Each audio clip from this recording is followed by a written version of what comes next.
प्यारे बच्चों, मैं सूर्यकांत तिवारी आज क्लास 12th के बच्चों को कल मैंने एसेक्सुअल मतलब अलैंगिक जनन के बारे में जो पढ़ाया था, तो उसमें हमने अलैंगिक जनन के बारे में बताया था, जनन क्या होता है ये बताया था, फिर अलैंगिक जनन के बारे में बताया था, उसके प्रकार बताया था।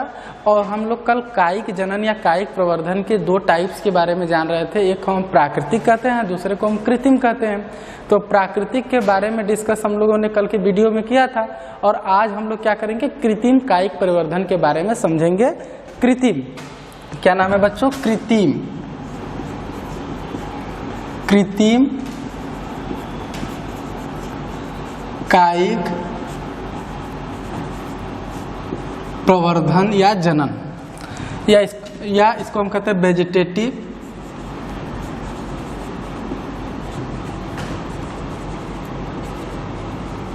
प्रोपागेशन। तो बच्चों, जैसा कि नाम से ही पता चल रहा है कि कृत्रिम यहाँ जुड़ा हुआ है, कृत्रिम आर्टिफिशियल। तो कृत्रिम या आर्टिफिशियल का मतलब होता है जो मैन मेडेड हो, जो मानव द्वारा उपयोग में लाया जाता हो, मतलब नेचुरल नहीं पाया जाता है। ये मनुष्य द्वारा वांछित प्रजातियों को प्राप्त करने के लिए मानव द्वारा इसको डेवलप किया गया है, इन्वेंट किया गया है, जिससे कि हम वांछित रिजल्ट को, वांछित पौधे में वांछित गुणों का समावेश कर सके, उसे पा सके, उसे प्राप्त कर सके। तो ये जो आपका है कृत्रिम कायिक परिवर्धन, इसके कई प्रकार होते हैं। मुख्य रूप से कुछ प्रकारों का हम अध्ययन करेंगे। जैसे सबसे पहले मैं एक प्रकार का देखता हूं जो आज के डेट में बड़ा ही एडवांस मेथड के रूप में सामने आ रहा है, और उसका नाम है माइक्रो प्रोपोगेशन, या उसको हम कहते हैं कि सूक्ष्म परिवर्धन। माइक्रो प्रोपोगेशन, सूक्ष्म परिवर्धन। और एक होता है ग्राफ्टिंग, लेयरिंग और कटिंग। ये चार जो हैं, आपको इस चारों के बारे में जानना है। तो बच्चों, माइक्रो प्रोपोगेशन क्या होता है, इसको हम लोग पहले देख लेते हैं। देखो, बोर्ड में अच्छे स्कोर के लिए ना जितना जरूरी वीडियो लेक्चर है उतना ही जरूरी डीपीपी प्रैक्टिस भी है, क्योंकि डीपीपी में हम लोग 10 क्वेश्चन दिए हुए हैं। देखो, डीपीपी करने के दो फायदे हैं। पहला फायदा कि तुमको ये पूरा क्लियर हो जाएगा कि वो लेक्चर तुमको पूरा समझ में आया है कि नहीं। और हर डीपीपी में 10 का क्वेश्चन से ना हम लोग एनसीईआरटी के एक्सरसाइज को भी कवर करेंगे। एक और बात तुमको ये ख्याल रखना, जैसे अभी सर पहला लेक्चर पढ़ा रहे हैं, तो जब तुम सेकंड लेक्चर का वीडियो देखना, उससे पहले ऐप से जाके इस लेक्चर का हैंडराइटिंग नोट्स देख लो। इससे फायदा ये होगा कि ये लेक्चर तुम बहुत जल्दी रिवाइज कर पाओगे, और सेकंड लेक्चर में समझाएगा सारे कॉन्सेप्ट अच्छे से समझ में आ जाएंगे। ठीक है, क्योंकि ऐप पर हर लेक्चर का हैंडराइटिंग नोट्स भी मिलेगा। ठीक है, थैंक यू। इसको हम लोग पहले देख लेते हैं। माइक्रो प्रोपागेशन, ये ऐसे कहते हैं सूक्ष्म परिवर्धन। सूक्ष्म, यह सबसे एडवांस टेक्निक है। कृत्रिम कायिक परिवर्धन की सबसे एडवांस टेक्निक है माइक्रो प्रोपागेशन। इसमें हम करते क्या हैं, इसमें किसी पौधे के कुछ भाग से, पत्ती से या उसके कलिका से, कुछ छोटे से भाग से हम चाहे तो ढेर सारे मनचाहे पौधे को डेवलप कर सकते हैं। इसके लिए हम करते क्या है, इसको चित्र के माध्यम से थोड़ा समझने का प्रयास करते हैं। हम किसी पौधे की एपिकल बड या उसकी लीफ लेते हैं, और इस लीफ को छोटे छोटे, इसको हम कहते हैं एक्सप्लांट। क्या कहते हैं? एक्सप्लांट। ये जो लीफ हमने लिया है, इसी को हम लोग कहते हैं एक्सप्लांट। और इस एक्सप्लांट को हम लोग क्या करते हैं, छोटे छोटे पीसों में काटते हैं। Cut into small pieces. इसे छोटे छोटे टुकड़ों में क्या करते हैं, काटते हैं। तो कटे हुए टुकड़े इस तरह से होते हैं।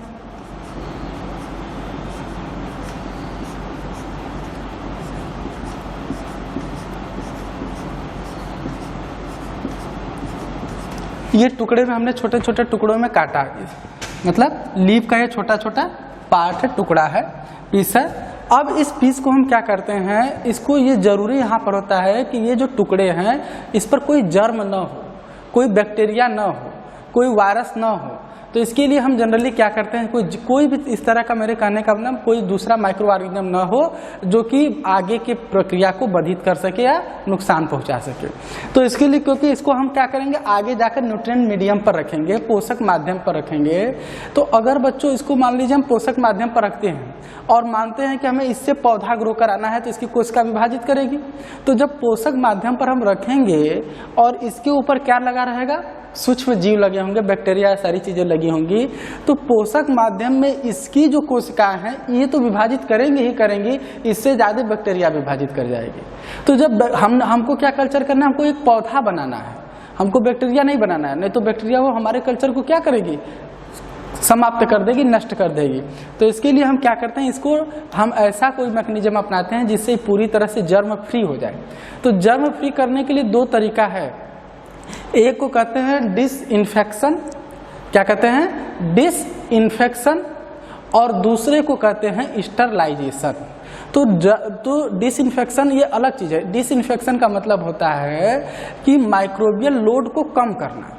ध्यान देने वाली बात है यहाँ, जैसे किसी को चोट लग जाती है और वो ड्रेसिंग कराने जाता है, तो डॉक्टर क्या करता है, डिटॉल या सेवलॉन से जब घाव को धोता है तो वो पूरी तरह से जर्म को नहीं मारता है, वो क्या करता है, उस पर जो पाए जाने वाले माइक्रोब्स हैं उनको कम कर देता है। माइक्रोबियल लोड को 100% नहीं किल करता, कुछ क्या करता है, कम कर देता है।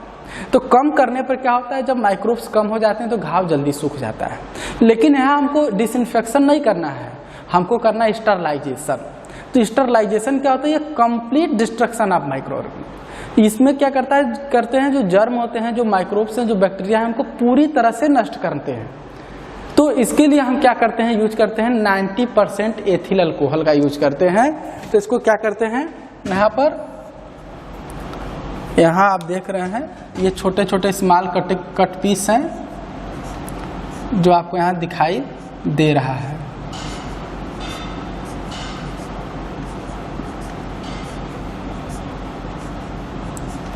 अब इसको हम क्या करते हैं, डिसइंफेक्शन,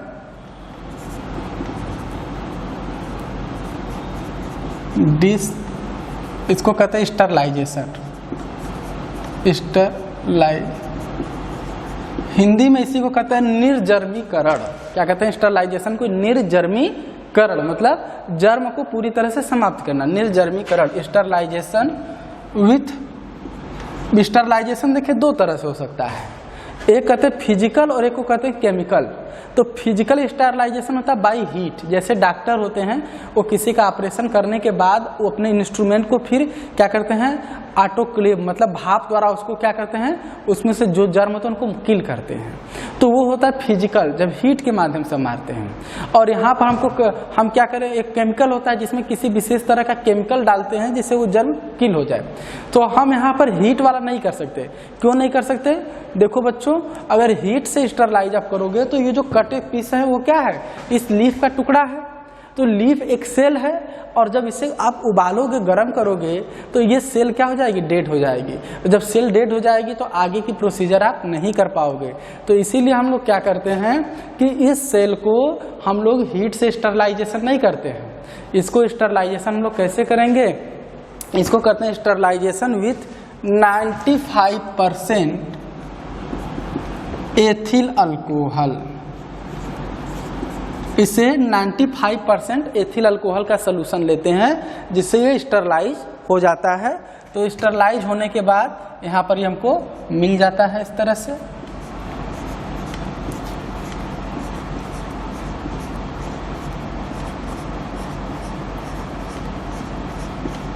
ये स्टरलाइज होने के बाद मान लीजिए हमको ये मिला टुकड़ा,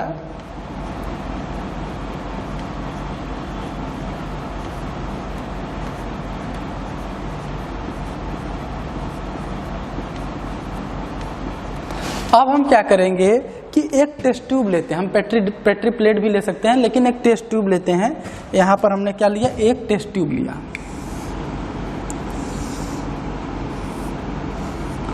और इस टेस्ट ट्यूब में हम एक स्लांट लगा देते हैं और इसके नीचे यहाँ पर न्यूट्रिएंट सॉल्यूशन भर देते हैं।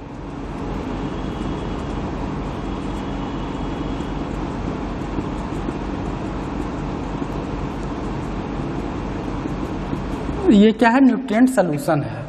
तो ये अब यहाँ पर स्लांट लगा देते हैं और यहाँ पर एक लगा देते हैं हम लोग टिश्यू पेपर।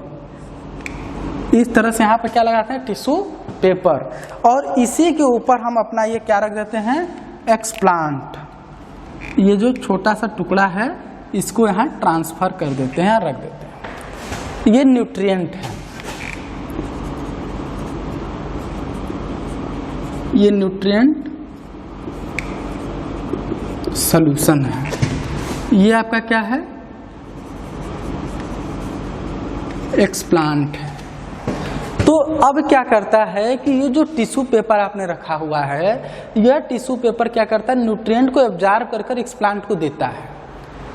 तो यहाँ पर एक बात मैं आपको और बता दें कि एक्सप्लांट के रूप में हमेशा एपिकल रीजन को लिया जाता है। जैसे अगर कोई ये प्लांट है, आप लोगों ने पढ़ा है बच्चों 11th की क्लास में कि ये जैसे अगर ये प्लांट है तो इसका जो एपेक्स वाला रीजन, जो ऊपरी भाग होता है, ये वाला रीजन जो होता है, एपेक्स वाला रीजन जो होता है, यहाँ पर दो तरह के प्लांट हार्मोन बहुत ज़्यादा पाए जाते हैं और इसका नाम क्या है, ऑक्सिन और साइटोकाइनिन। और इसके अलावा आप जानते हैं कि प्लांट के जो विभाजन करने वाली सेल्स होती हैं, टिश्यू होती हैं, जिसे मेरिस्टेमेटिक टिश्यू कहते हैं, वो एपिकल रीजन पर ज़्यादा पाए जाते हैं, उनको एपिकल मेरिस्टेम कहा जाता है। उसमें कंटिन्यूअस या इनार्मस जो है डिवीजन की प्रॉपर्टी क्या होती है, पाई जाती है। अब हम क्या करते हैं, अपेक्स वाला रीजन लिए हैं, इसमें ऑक्सिन और साइटोकाइनिन होगा, इधर न्यूट्रिएंट दिए और न्यूट्रिएंट सोल्यूशन में भी हम प्लांट हार्मोन डालते हैं। तो अब क्या करते हैं, जो न्यूट्रिएंट सोल्यूशन जब इसको मिलने लगता है तो ये जो हमारा एक्सप्लांट है,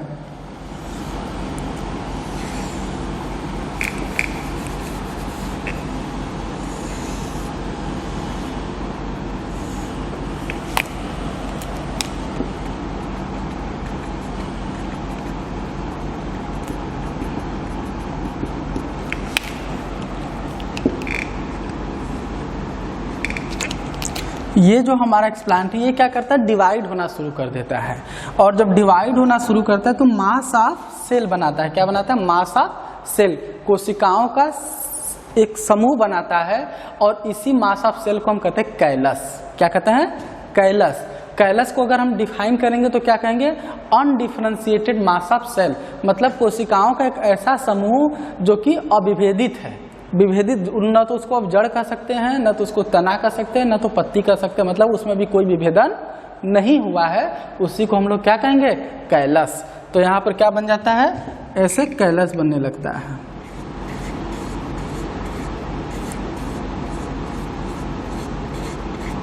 इसको हम लोग कहते हैं कैलस। अब ये कैलस बन गया, मास ऑफ सेल बन गया। अब इसी से हमको एक प्लांट बनाना है, पौधा बनाना है। तो इसके लिए अब हम क्या करते हैं यहाँ पर कि अब हम पहले क्या करते हैं, high concentration of auxin, high concentration of auxin और लो कंसंट्रेशन ऑफ साइटोकाइनिन, मतलब ऑक्सिन की अधिक सांद्रता और साइटोकाइनिन की कम सांद्रता जब इसे देते हैं तो यहाँ पर क्या होता है, आप ध्यान दीजिएगा कि ऑक्सिन की जो सांद्रता होती है वो रूट के डेवलपमेंट में मदद करती है।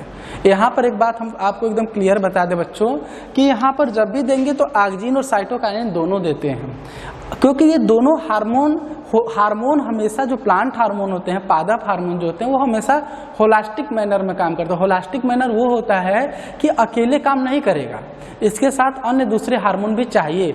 आप चाहेंगे केवल ऑक्सिन से जब रूट निकलता है तो ऑक्सिन दे दें तो नहीं निकलेगा, उसके साथ साइटोकाइनिन की भी कुछ मात्रा चाहिए। तो जब आप देंगे हाई कंसंट्रेशन ऑफ ऑक्सिन और लो कंसंट्रेशन ऑफ साइटोकाइनिन तो क्या डेवलप हो जाएगा, root. It help in the development.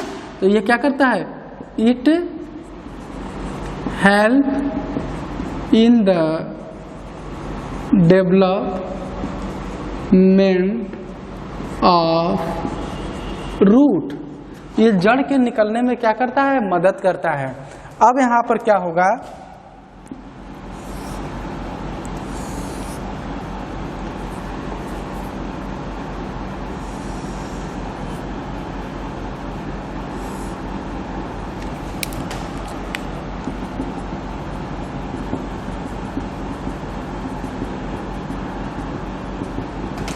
अब यहाँ पर ये जो कैलस है,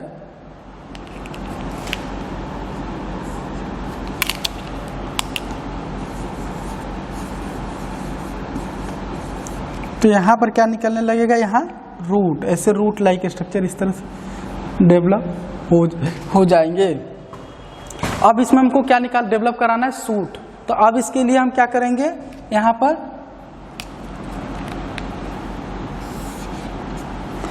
पर हम ठीक जस्ट इसका अपोजिट करते हैं। अब यहाँ क्या करेंगे, हाई कंसंट्रेशन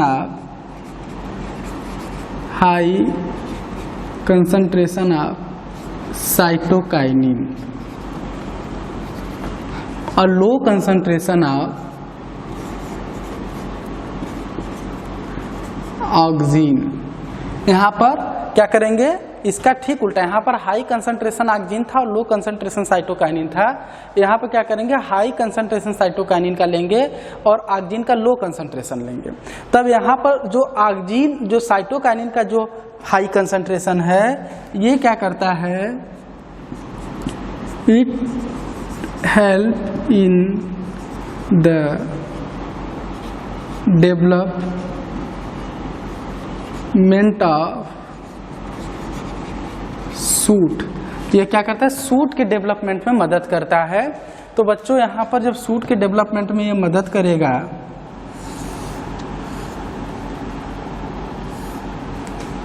इस तरह से, तो आप देखेंगे यहाँ पर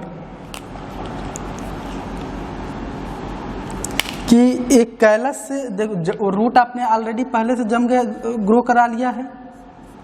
अब यहाँ से क्या निकलेगा, ऊपर की तरफ एक स्टेम निकलेगा इससे, और इस पर लगे होंगे लीफ। अब ये क्या बन गया, पूरा प्लांट बन गया, ये पूरा क्या बन गया, यहाँ पर आप देख रहे हैं कि पूरा प्लांट बन गया। तो ये जो प्लांट बन गया, अब इस प्लांट को हम डायरेक्ट, इसको हम कहते हैं प्लांटलेट्स। इसको क्या कहेंगे, ये जो डेवलप है इसको कहेंगे प्लांट, ये जो पूरा स्ट्रक्चर है प्लांटलेट्स। तो ये जो प्लांटलेट्स हम लोगों ने बना लिया, इस प्लांटलेट्स को सीधे हम गमले में या खेतों में नहीं लगाते हैं, क्योंकि अभी इसका जो डेवलपमेंट है, ये डेवलपमेंट कहाँ हुआ है, हाईली कंट्रोल कंडीशन में, मतलब लैब में हुआ है। उसको सीमित मात्रा में पोषक पदार्थ मिला है, लाइट मिली, सब कुछ। तो इसको डायरेक्ट अगर आप लगाएंगे, तो जैसे कोई बच्चा कभी धूप में न गया हो, अचानक से धूप में चला जाए तो उसको प्रॉब्लम होती है। तो इसी तरह इस पौधे को भी प्रॉब्लम हो जाएगी। तो इसके लिए इसका हार्डनिंग करते हैं। हार्डनिंग कैसे करते हैं, उसको पहले आधा घंटा के लिए धूप में ले जाएंगे, फिर लैब में लाएंगे, फिर अगले दिन 1 घंटा के लिए ले जाएंगे, फिर उसको दूसरे दिन थोड़ा और बढ़ाएंगे। तो धीरे धीरे वो फैमिलियर हो जाएगा, मतलब उसके अनुकूल अपने आप को ढाल लेगा। और जब ढाल लेगा तो फिर उसके बाद क्या है, plant ready to grow in field. मतलब अब प्लांट को, उस पौधे को हम आसानी से कहाँ लगा सकते हैं, फील्ड में। तो अब इस पौधे को जब हार्डनिंग कर लेंगे, आफ्टर हार्डनिंग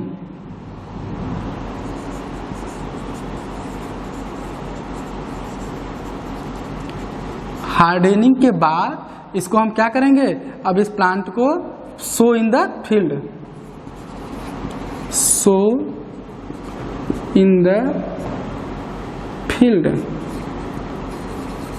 इसको फील्ड में लगा सकते हैं। मतलब ये जैसे प्लांट है, तो अब जब हार्डनिंग हो गई तो इसको हम कहाँ लगा देंगे, ये प्लांटलेट्स को हम लोग लगा देते हैं। तो इस तरह से ये जो पूरा मैकेनिज्म है, इसी को कहते हैं फिग। ये फिगर क्या बता रहा है, फिग सो माइक्रो प्रोपागेशन। ये फिगर किसको इंडिकेट कर रहा है, किस चीज को बता रहा है, माइक्रो प्रोपोगेशन को। तो देखो बच्चों, एक बार हम फिर से इसको डिस्कस कर दे रहे हैं ताकि आपको याद आ जाए। पहले हम क्या लेंगे, एक्सप्लांट के रूप में जनरली हम क्या लेते हैं, एपिकल बर्ड लेते हैं या लीफ लेते हैं। एपिकल रीजन को क्यों सेलेक्ट करते हैं, क्योंकि वो जनरली जर्म फ्री होता है, उस पर कोई जो है कीटाणु नहीं पाए जाते हैं। इसीलिए देखिए गाँव में क्या कहते हैं कि ताजी जो कोमल नीम की पत्तियां होती है उसको लोग खाते हैं इसलिए कि वो जो उसमें नई चीज़ों में जर्म नहीं होता। और दूसरी चीज़ें क्या होती हैं कि उसमें क्या होता है, डिवीजन की खूब प्रॉपर्टी पाई जाती है, विभाजन की खूब क्षमता पाई जाती है, और आगे विभाजन की क्षमता का ही हमको इसमें उपयोग करना है।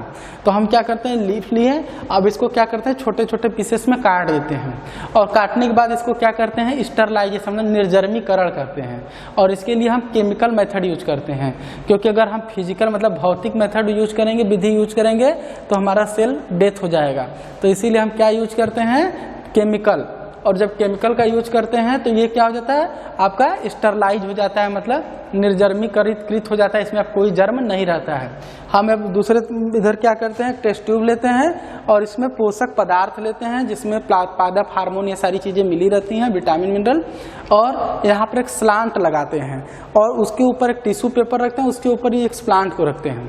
तो ये टिश्यू पेपर क्या करता है कि इस पोषक पदार्थ को सोख कर इस एक्सप्लांट को देता है, और ये एक्सप्लांट जब पोषक पदार्थ को ग्रहण करता है तो साथ में पादप हार्मोन भी होते हैं, जो ग्रोथ हार्मोन होते हैं, जो वृद्धि करते हैं, तो इसमें डिवीजन शुरू हो जाता है। और जब डिवीजन शुरू हो जाता है तो ये मास ऑफ सेल मतलब कोशिकाओं का एक समूह बना लेता है, और इसी समूह को हम लोग क्या कहते हैं, कैलस। क्या कहते हैं, कैलस। और ये जो कैलस होता है, अब इस कैलस में हम लोग क्या करते हैं, हाई कंसंट्रेशन इस मीडियम में डालते हैं, हाई कंसंट्रेशन ऑफ ऑक्सीजन और लो कंसंट्रेशन ऑफ साइटोकाइनिन, मतलब ऑक्सीजन नामक पादप हार्मोन की थोड़ी ज़्यादा मात्रा डालते हैं और साइटोकाइनिन की कम। तो ऑक्सीजन की जो ज़्यादा मात्रा होती है ये प्रमोट करती है रूट के डेवलपमेंट को, मतलब जड़ के निकलने को ये क्या करती है, प्रेरित करती है। तो जब जड़ के निकलने को प्रेरित करती है तो यहाँ पर जड़ डेवलप हो गया। अब इस कैलस में से हमको क्या डेवलप कराना है, स्टेम को डेवलप कराना है। तो हम क्या करते हैं, इसी को जस्ट उल्टा करते हैं। उल्टा मतलब अपोजिट का मतलब, यहाँ पर हम लोगों ने क्या किया, हाई कंसंट्रेशन ऑफ ऑक्सीजन रखा है और लो कंसंट्रेशन ऑफ साइटोकाइनिन रखा था, यहाँ ठीक उसका उल्टा होगा।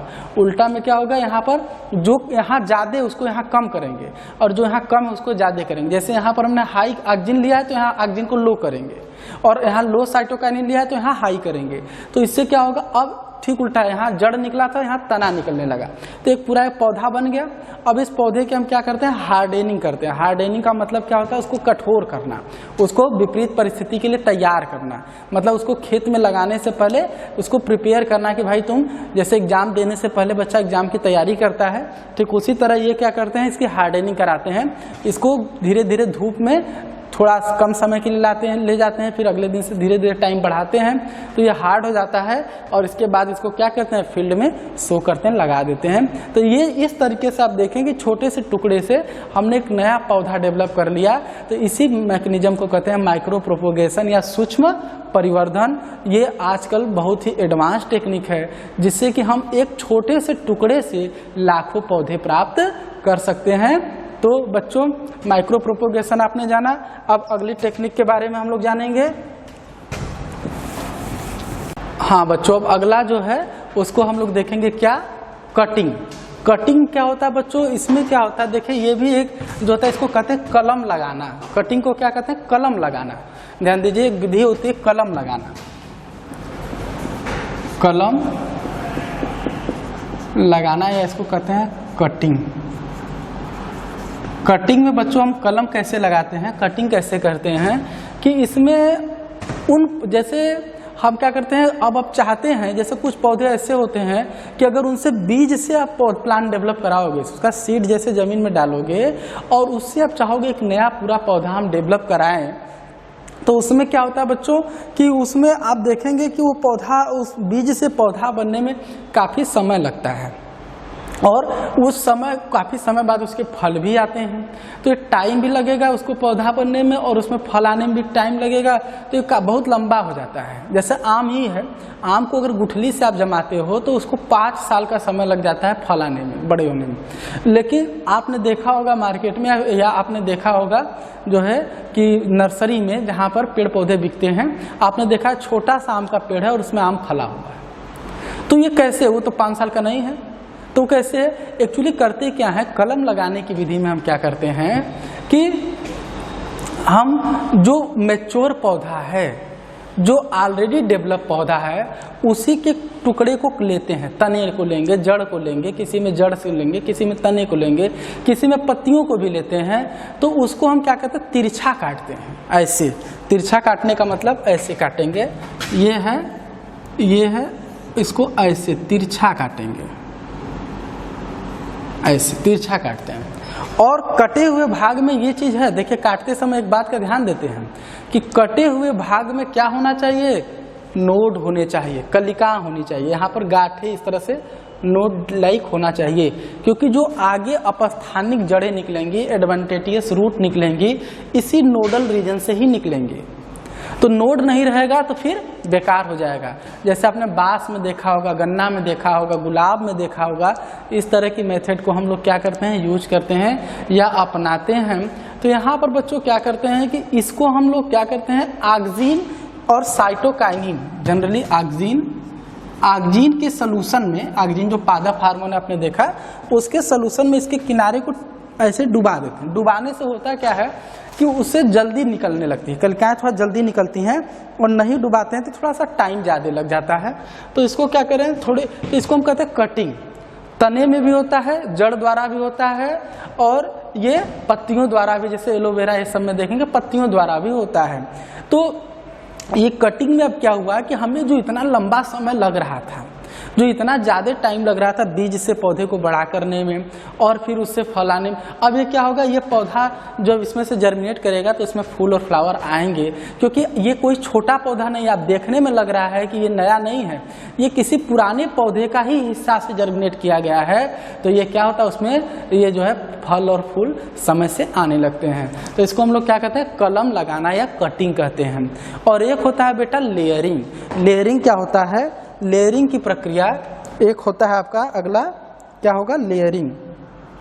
तो लेयरिंग में बच्चों क्या होता है, थोड़ा सा इसको जान ले हम लोग। लेयरिंग में ये कटिंग हो गया दूसरा, तीसरा होता है लेयरिंग।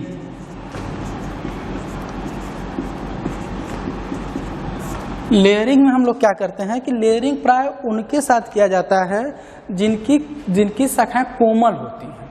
तो इसमें हम देखिए, इसमें क्या कर रहे हैं, अंतर भी समझते रहिए कि इसमें क्या रहा है कि हम उसको काट कर अलग कर ले रहे हैं, लेकिन लेयरिंग में कभी अलग नहीं करते हैं। लेयरिंग में हम लोग क्या करते हैं कि जैसे ये कोई पौधा है, जैसे मान लीजिए चमेली या इस तरह का पौधा है, तो इसमें हम क्या करते हैं, इनकी जो डालियां हैं, इसकी जो डाली है, मान लीजिए कोई डाली इस तरह से गई हुई है, इस तरह से इसकी डाली है, और यहाँ पर इस तरह से इसकी डालियां हैं।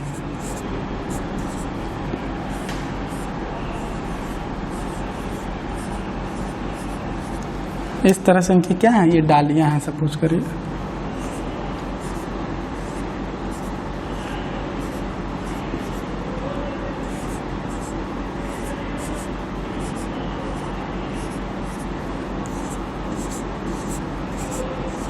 इस तरह से अगर इनकी डालियां, तो इसको हम पौधे से अलग नहीं, बल्कि इसके डाली के नोडल पोर्शन को यहाँ पर जिस पर थोड़ा रहना चाहिए, क्या मैंने बताया आपको, नोड होना चाहिए, गांठ होनी चाहिए, कलिका होनी चाहिए।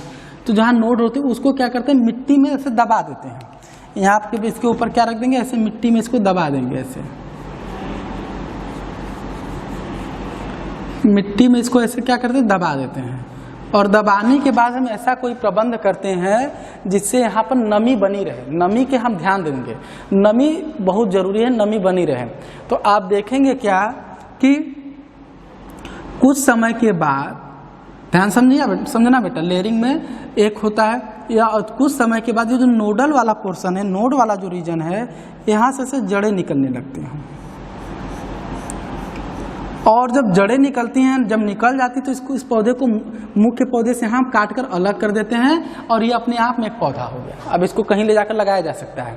तो इसमें हम क्या करें, देखिए इसमें पौधे को पहले काट ले रहे हैं, और जमीन में डालने के बाद उसमें से क्या होता है, जड़ निकल रहा है, और इसमें पहले पौधे को जमीन में उसके हिस्से को गाड़ रहे हैं, और जड़ बाद में निकल रहा है। उसके बाद जड़ निकलने के बाद उस पौधे को हम क्या कर सकते हैं, उससे अलग कर सकते हैं। एक और होता है, इसी लेयरिंग का ही एक टाइप होता है, खूंटी लगाना। खूंटी क्या होती है, इसमें क्या करते हैं कि जब मान लीजिए कोई ऐसा पौधा, नींबू उबू है, जिसको मान लीजिए हम झुका नहीं सकते हैं, जो उतना फ्लेक्सिबल लचीला नहीं है, तो इसमें हम लोग क्या करते हैं कि जैसे ये प्लांट है, सपोज करें ये प्लांट है,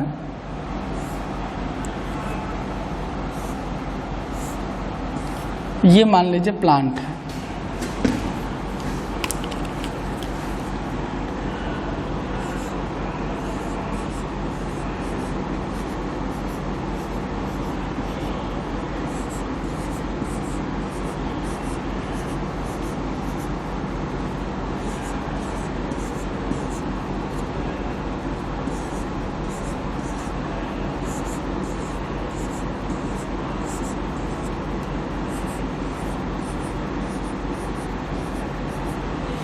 मान लीजिए सपोज करो बच्चों ये प्लांट है और यहाँ पर ये छोटे छोटे सपोज करें कि फ्रूट लगा हुआ है।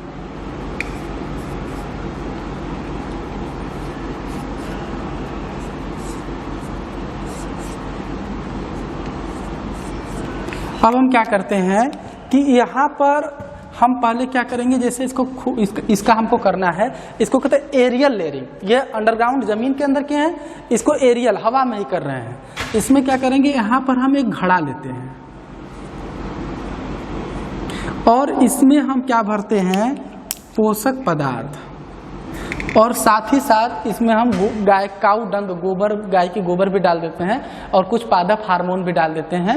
और इसको क्या करते हैं, इस डाली से एक रस्सी की सहायता से बांध देते हैं, इसको बांध देते हैं। और बांधने के बाद यहाँ पर मान लीजिए इस डाली का हमको करना है, तो यहाँ पर क्या करेंगे, इसके बार्क को ऐसे छील देते हैं, ऐसे ऊपर वाला पोर्शन हट जाए।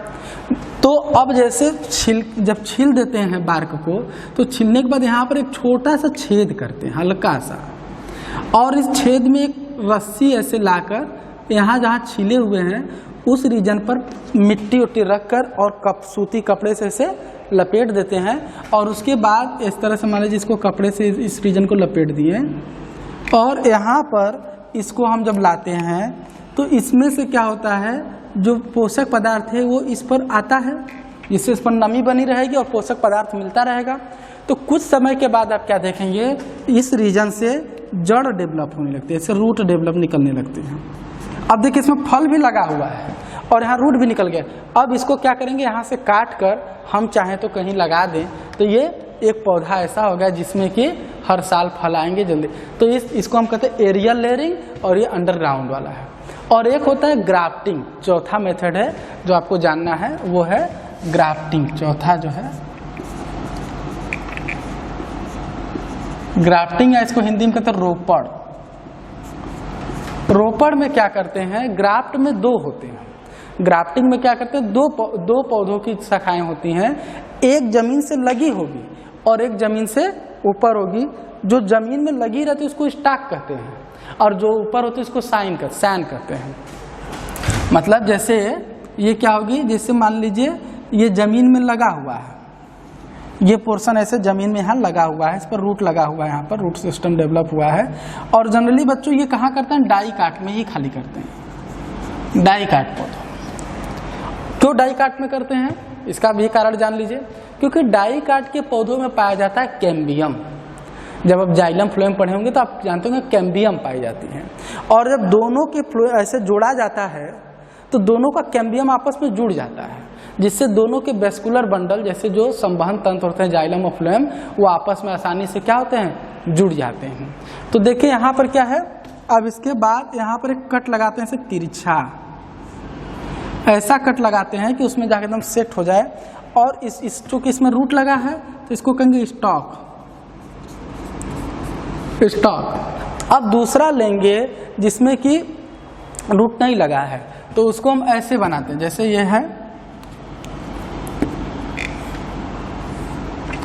तो इसी का एकदम ऐसा बनाएंगे कि इसी का एकदम कॉम्प्लीमेंट है हिस्सा। अब इसको लाकर जब इसमें आप फिट करोगे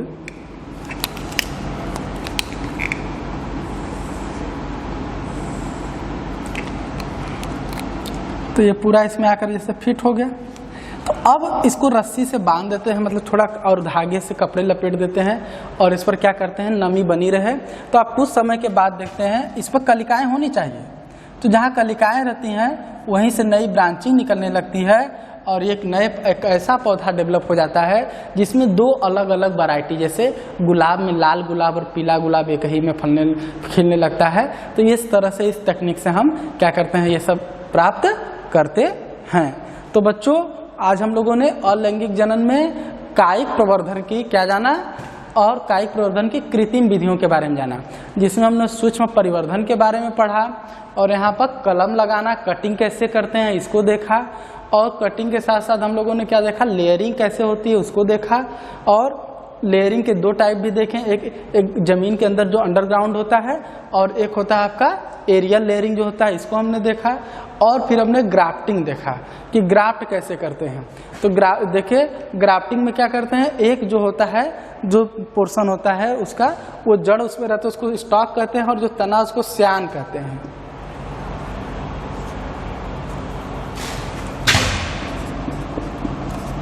स्यान कहते हैं। इससे क्या करते हैं, ये दोनों जो है, तो इसमें हम ये जनरली डाई काट में ही करते हैं। क्यों? क्योंकि डाई काट या द्विबीजपत्री पौधों में कैम्बियम पाया जाता है, जिससे उनके वेस्कुलर बंडल क्या होते हैं, आसानी से एक दूसरे से जुड़ जाते हैं। थैंक यू बच्चों। इस तरह अलैंगिक जनन समाप्त हुआ। अगली वीडियो में हम लोग लैंगिक जनन के बारे में जानेंगे। धन्यवाद।